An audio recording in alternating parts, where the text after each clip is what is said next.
ഇപ്പോൾ അർത്തുങ്കല പള്ളിയിൽ ചെന്നിട്ട് നീശോയെ കണ്ടിട്ടൊന്ന് ഓശാന പാടാം. റോമൻസിലെ പാട്ടാണ്, 150 ദിവസവും ഒരു സിനിമയിലെ പാട്ടാണ്. അപ്പോൾ ഞങ്ങളുടെ അടുത്താണ് അർത്തുങ്കൽ പള്ളി. അപ്പോൾ അർത്തുങ്കൽ പള്ളിയിൽ പെരുന്നാൾ വരുമ്പോൾ ഈ പാട്ടും വരും. അപ്പോൾ അങ്ങനെ ആ നാട്ടിൽ ജീവിച്ചതിനൊരു ഭംഗിയുണ്ടാവും. ചെമ്മീനിലാണ് അർത്തുങ്കൽ പള്ളി ഭംഗിയായിട്ട് വന്നത്. അത് ആരാധ്യനായ വയലാർ എഴുതിയ പാട്ടാണ്.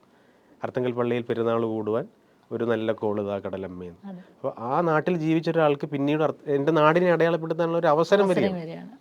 അപ്പോൾ സിനിമ ഇങ്ങനെ സാധ്യതയുടെ വലിയൊരു വാതിൽ തുറന്നിട്ടുണ്ട്. സിനിമയാണ് ഇത്രയും വലിയൊരു വാതിൽ നമുക്ക് തുറന്നു തരുന്നത്.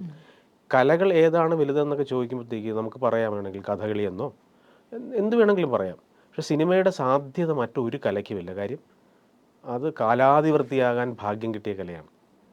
എത്ര തലമുറ കഴിഞ്ഞാലും ചാനൽ മാറ്റി വയ്ക്കുമ്പോഴോ ഒക്കെ മഹത്തായ കവിതകളേക്കാൾ നമ്മളെ വല്ലാതെ നമ്മുടെ ജീവിത പരിസരങ്ങളുമായി ബന്ധിപ്പിച്ചുകൊണ്ട് നമ്മുടെ പാട്ടുകൾ ഓർമ്മിക്കും.